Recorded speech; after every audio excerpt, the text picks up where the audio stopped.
നീ ഒറ്റ ഒരുത്തനോ ഇവളെ വഷളാക്കുന്നത്. അതിനുള്ള കൂലി നിനക്ക് ഉടനെ കിട്ടും. അന്ന് മനസ്സിലാവും ഈ അമ്മയായിരുന്നു ശരിയെന്ന്.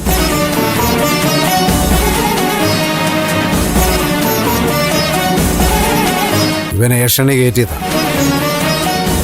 ഇല്ലെങ്കിൽ അമ്മ ഒരിക്കലും ഇങ്ങനെ പെരുമാറില്ല. അതെനിക്കറിയാച്ചാ.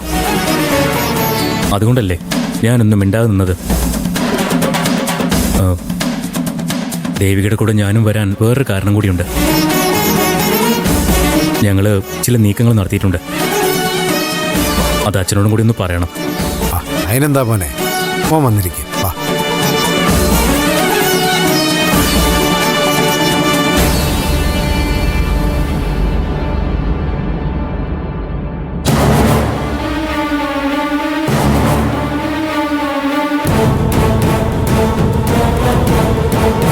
നിങ്ങൾ വിചാരിക്കും ഞാനിപ്പോ വന്നത് പ്രശ്നം വഷളാക്കാനാണ്. എന്നാ അങ്ങനെയല്ല. രണ്ട് കൂട്ടർക്കും തൃപ്തികരമായ പരിഹാരം എന്ന് വെച്ചാ നിരഞ്ജന് കൂടുതൽ ഗുണം ചെയ്യുന്ന ഒരു പരിഹാരം. അതുണ്ടാക്കല എന്റെ ലക്ഷ്യം. മനസ്സിലായില്ല. ശരവണനാണല്ലോ ഇപ്പൊ നിങ്ങളുടെ തലവേദന. അവനെ ഞാൻ എന്നേക്കുമായിട്ട് ഒഴിവാക്കി തരാം. പൊന്നുമണിയും അവനുമായിട്ടുള്ള അടുപ്പം ഞാൻ അവസാനിപ്പിക്കാം. ഞാനൊരാളെ വിചാരിച്ചാലേ അതൊക്കെ നടക്കൂ. പകരം നിരഞ്ജൻ ചെയ്യേണ്ടത് ഒറ്റ കാര്യം മാത്രം. എനിക്ക് പണം വേണ്ട, മറ്റ് സഹായങ്ങളൊന്നും വേണ്ട. പക്ഷേ ഞാൻ ശരവണ്ണ ഒതുക്കുന്ന ആ നിമിഷം മുതൽ നിരഞ്ജൻ എൻ്റെ ആളാവണം. ഞാൻ പറയുന്നത് നിരഞ്ജൻ അനുസരിക്കണം.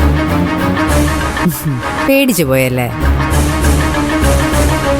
എൻ്റെ അമ്മേ, മലമറിക്കൊന്നും വേണ്ട. ഞാനും ജയശങ്കറും തമ്മിൽ ചില തർക്കങ്ങളൊക്കെ ഉണ്ട്. കാശിന്റെ തർക്കങ്ങൾ. അത് തീർക്കാൻ ഞാൻ തയ്യാറാണ്. അയാൾ വഴങ്ങുന്നില്ല.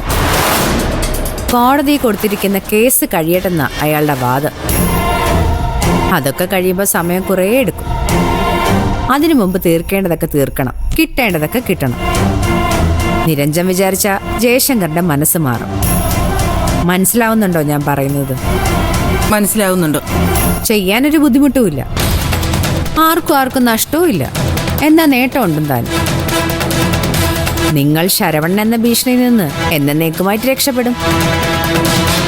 ഞാൻ ജയശങ്കറിന്റെ ശല്യത്തിൽ. അത് നടക്കില്ല. ഞാൻ നിർബന്ധിക്കില്ല എൻ്റെ മോനെ. ജയശങ്കർ സാർ അവന്റെ ഭാര്യയുടെ അച്ഛനാ. അദ്ദേഹത്തെ ചതിക്കാൻ അവന് പറ്റില്ല. ഇത് ചതിക്കുമല്ലോ. എന്തായാലും പറ്റില്ല. നിങ്ങളുടെ സഹായം ഞങ്ങൾക്ക് വേണ്ട. ശരവണ്ണനെ കൈകാര്യം ചെയ്യാൻ ഞങ്ങൾ തന്നെ മതി. മണ്ടത്തരോ ഈ പറയുന്നത്. അവനെ അത്ര പെട്ടെന്ന് ഒതുക്കാൻ നിങ്ങൾ വിചാരിച്ചാൽ സാധിക്കില്ല. സാധിച്ചില്ലെങ്കിൽ വേണ്ട. എന്നാലും ഇങ്ങനെ ഒരു ഒത്തുതീർപ്പിന് ഞങ്ങളില്ല. നിങ്ങൾക്ക് പോകാം.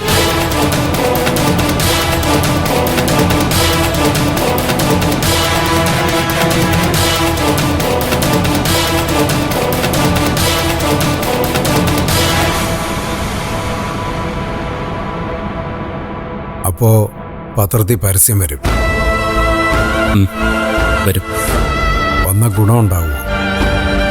ഗുണമുണ്ടാവും തന്നെ അച്ഛാ പ്രതീക്ഷ.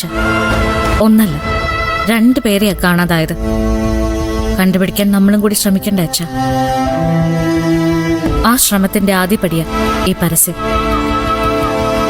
പാർവതി ഇറങ്ങിപ്പോയതിനൊരു കാരണമുണ്ടല്ലോ. ഈ വീട്ടിലൊരു വഴക്ക് നടന്നു. പക്ഷേ പ്രേമയുടെ കാര്യത്തിൽ അങ്ങനെ സംഭവിച്ചില്ലല്ലോ. അവിടെ എനിക്ക് സംശയം. അച്ഛൻ എന്താ ഉദ്ദേശിക്കുന്നത്? നമ്മുടെ ശത്രുക്കൾ വല്ലതും ഇതിൽ ഇടപെട്ടിട്ടുണ്ടോന്ന്. നമുക്ക് 2 കൂട്ടർക്കും പൊതുശത്രുക്കളാണല്ലോ ഉള്ളത്. ഈ സംശയം എനിക്കുണ്ട്. പക്ഷെ ആധികാരികമായിട്ട് പറയണമെങ്കിൽ തെളിവ് വേണമല്ലോ നമുക്ക്. അതില്ലാത്താണല്ലോ നമ്മൾ നേരിടുന്ന പ്രശ്നം. അച്ഛനറിയോ, ശരത്തിനെ അവസാനിപ്പിക്കാൻ തീരുമാനിച്ചായിരുന്നു ഞാൻ. ഒരു നിയമത്തിനും വിട്ടുകൊടുക്കാതെ, നിയമം നൽകുമായിരുന്ന ശിക്ഷയ്ക്ക് വിധേയമാക്കാതെ അവൻ അർഹിക്കുന്ന പരമാവധി ശിക്ഷ മരണം. അത് നൽകാനായിരുന്നു ഞാൻ തയ്യാറെടുത്തോണ്ടിരുന്നത്. എങ്ങനെ അത് ചെയ്യണമെന്ന് വരെ ഞാൻ തീരുമാനിച്ചതാ. അപ്പോഴാ ഇവിടെ അമ്മയും അവിടെ പ്രേമിച്ചിയും. ഇനി അവര് തിരിച്ചു വരാതെ ഒന്നിനും പറ്റില്ല.